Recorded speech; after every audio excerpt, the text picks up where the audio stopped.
All right, I'm in the throes of my postpartum journey. This is my fifth living baby, I should say.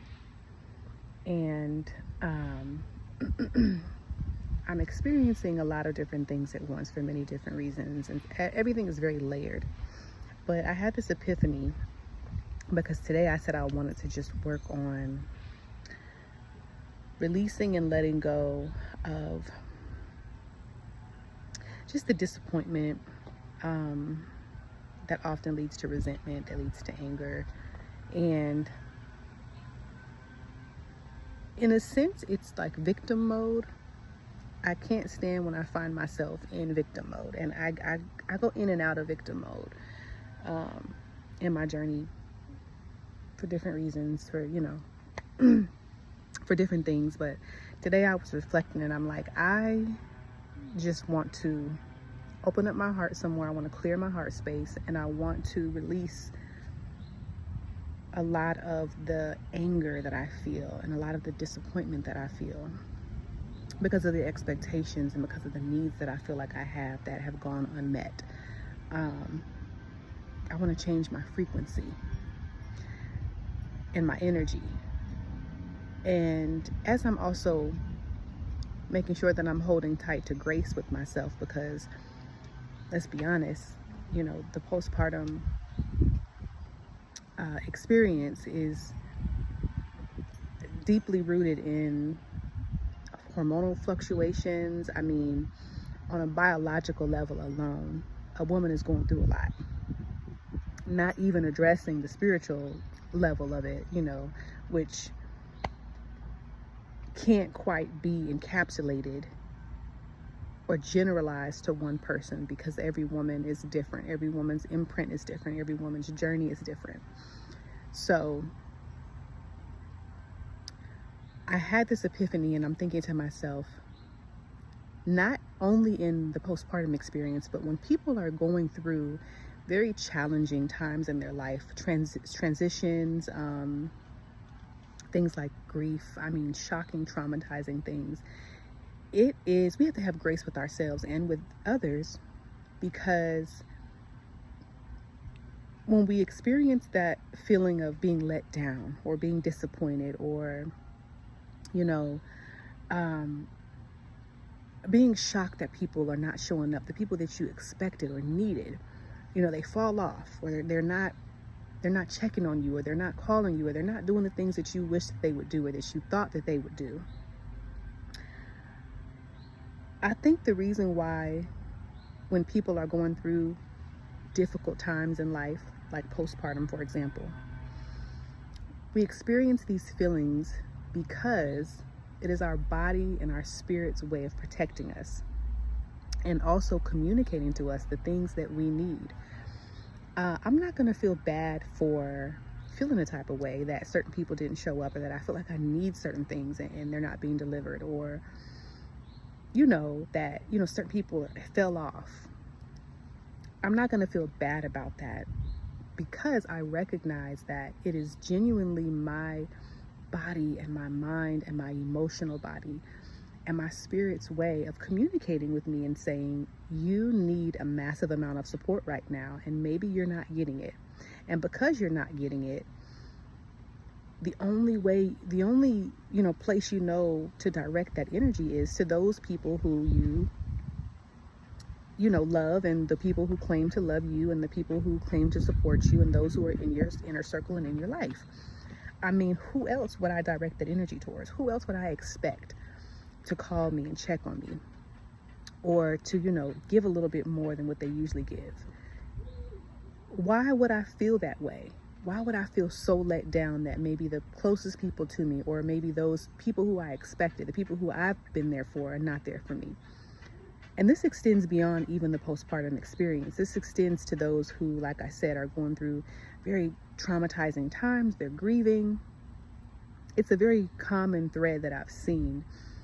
And it's almost like you're shifting out of something. You're shifting out of a frequency. You're shifting out of a reality. And you're seeing things from a different perspective. And also, you're genuinely needing things. You need support. Maybe you need people to show up a certain way and they're not showing up. And that is frustrating. That is hurtful. It's sad. I mean, it compounds the emotions that you are already experiencing and whatever you're going through. And so for me, I felt that. I have felt that so much during pregnancy and during my postpartum experience. It keeps creeping in. And I would, through my self-reflection and through my self-awareness, I'd be frustrated with myself that I even feel that way. Like, girl, why are you over here tripping about somebody not calling you, or about, somebody not returning a text message to you in a time that you thought that they should? Why are you all in your feelings? Why are you taking everything so personal? And I know that is one of the laws. Don't take things personal. Take nothing personal. But let's be real, as a human being, shit hurts. Shit hurts, and you feel the type of way, and you feel bad, and you have the right to feel that way. So what I've been working on is letting myself feel the way that I feel, acknowledging it, and then letting it go. I just want to continuously let it go. I don't want to harbor any type of hate, any type of resentment, any type of feelings, just because I'm feeling like people are not showing up. And it's twofold, because it's like the aware, compassionate side of me says, everybody doesn't know how to show up for you. Everybody is also experiencing their own reality. They're experiencing their own things. It's heavy right now for everybody. So then I'm also tasked with those who are most important to me. It's my responsibility and my job, if I'm feeling some type of way, to speak up and tell them how I feel, to give them the opportunity to clear the air, or to give them the opportunity to explain where they're at in life. Does it excuse hurtful behavior or neglectful behavior or anything like that? No, it doesn't. But it allows for me to name it, to see it, to feel it, to let it go, and to give another person grace and the opportunity to say whether or not they're trying to stick on this ship or not. So I said today I would like to release those things and those people and those feelings that I have towards, it's not a lot of people, it's just a select few, and just patterns that I've been noticing. And also, just spiritually speaking, at such vulnerable times, those are signs. We feel these things for a reason. We expect people and need people for a reason. And when the people that we need and expect to show up a certain way, when they can't, when they don't, then that's showing me something. That's teaching me something. It's growing me. And I'm going to let myself to continue to be taught and continue to grow. I just don't like to sit with things for too long. I don't like to hold on to anger or to resentment with people for too long. I'm already carrying enough. It's already heavy, so I'm working on lightening my heart. Again, it seems like it's like a continual process as a woman, as a melanated woman, as a mother. It's a continual process of lightening the heart. It's like taking a shower every day. You got to cleanse yourself, and that's how I feel. I have to continuously cleanse myself and check in with myself and give myself grace, and also be very mature and be like, hey, everybody can't show up the way you need them to. And I still have to speak up and tell people that I love, the people that I want to keep in my circle. I have to still speak up and tell them, hey, you dropped the ball on me and I don't appreciate it. So that's been difficult. That's been something that I've been learning. And I just ask that grace continue to find me, and that I continue to just sit with grace. Grace is not an easy thing. It sounds beautiful. It's a beautiful place to be in, but it's not easy to have grace with yourself and with other people. Grace for me is hand in hand with accountability, awareness, and unconditional love. I'm going to have grace with myself because I love myself unconditionally. I'm going to have grace with the people who I consider my loved ones because I love them unconditionally. That doesn't mean I'm excusing anybody, including myself, for my behaviors or for their behaviors, but it means that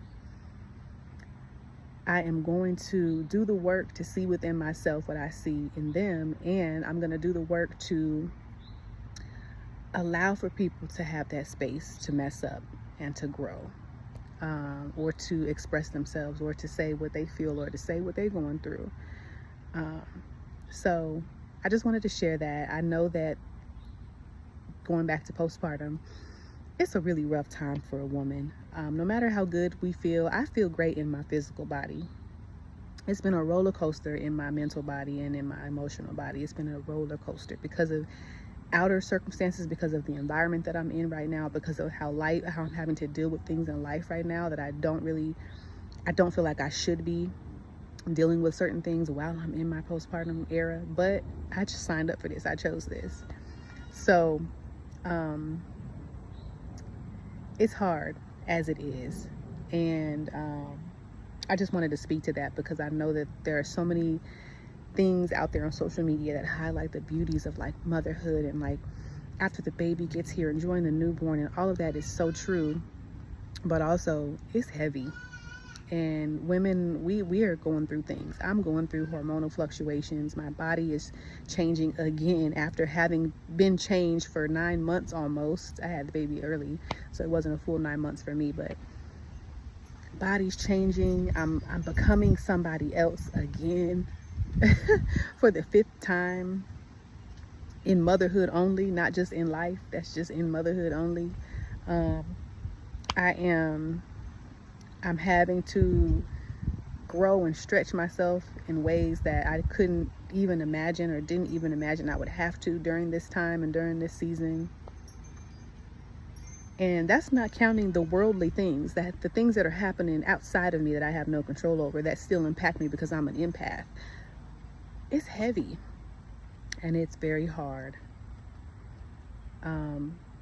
But I know that I've been chosen to deal with this, and I know that I've been chosen to show up and to shine light on maybe some things that are difficult to speak about. So I would like to continue this portal. I would like to continue to share things that are hard to share, and I would like to become even more transparent. I just feel like I'm called to do that right now. There's nothing else I can do right now.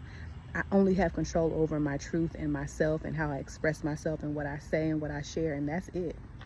So peace and love to all of the mothers, all of the women who are perhaps in their postpartum era. And yes, postpartum is forever after you have a baby, but specifically those first 2 years for me, and I just know that them first 2 years are just, it's wild. So if you are in those first 2 years after giving birth, or if you even feel like you're still in postpartum, this is for you. I'm sending you love and light, encouragement. I have more on this coming. And even for the women who are not mothers, who maybe aspire to be a mom one day, pay attention to these sorts of things and learn from this so that you don't go into this blinded. And so you're not feeling like you've been hit by a truck. Like, what? Nobody told me this. I seen the cute pictures of the babies, and I seen all of the cute little aesthetic photos of the mommies and their, but I didn't know it was this. Yeah, it's this. But you can make it. Peace.